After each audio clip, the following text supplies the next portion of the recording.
When painting miniatures, brush control is synonymous with a painter's ability to put paint where they want it on the miniature. Unfortunately, the best way to increase brush control is, as with many things, simply practice. But fortunately, there are a few tricks that take several hundred fewer hours that you can implement immediately to improve your brush control. Miniature painting is exactly like shooting, except instead of a gun to destroy your foes, you have a paintbrush to create your allies. What I mean by that is that just like a shooter has to be very stable to be accurate, a painter has to be very stable to be accurate too.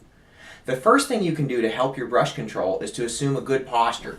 Scoot that chair up, get your back firmly against your backrest, feet shoulder width apart, firmly on the ground, and arms in. Put your elbows up against your side and your palms together, resting your wrists against the tabletop.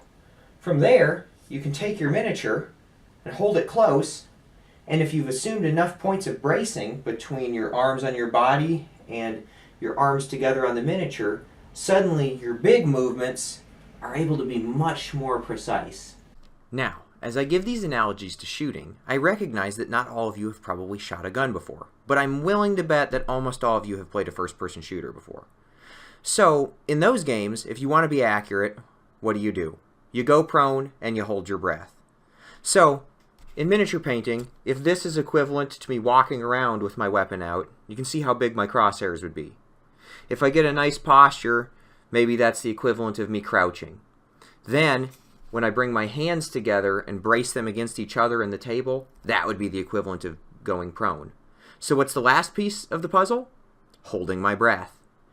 When I hold my breath for finer control painting, I don't take a big deep breath and hold it like that, because then your chest is expanded and filled with air and you're straining to hold that breath. So take a big breath in, breathe it half out, and hold that. Suddenly, boom, you're able to nail those eyes.